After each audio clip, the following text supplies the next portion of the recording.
मुंहिंजे पुट सां ई ऐसे जो ठाहे कोन केड़ो ऐसे जो केड़ो हिकिड़ो आयो आहे केड़े शहर केड़े जो मां बाबा मूंखे कहिड़ी का कहिड़े बुखे शहर बुखियो आयो आहे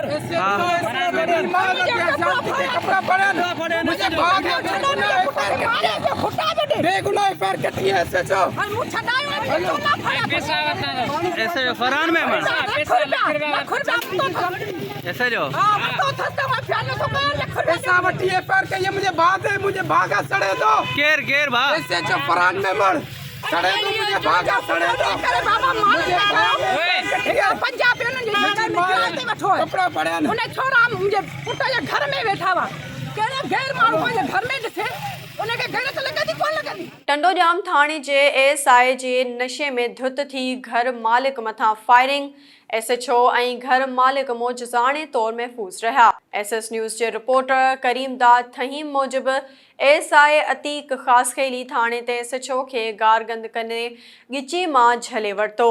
थाणे ते पुलिस नफ़री तलब कई वई। पुलिस फायरिंग कंदड़ एएसआई खे थाणे ते विहारे छॾियो। अतीक ख़ासखेली जा घर भाती थाणे ते पहुची विया।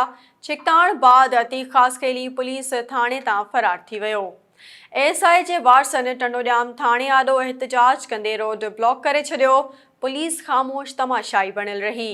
एसएचओ फरहान मेमण चयो त एएसआई अतीक ख़ासखेली किराए जे घर ते कब्ज़ो करे वेठल हो।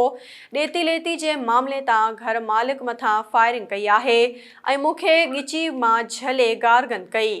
होॾां पुलिस एएसआई ते केस दाख़िल करे वरितो आहे।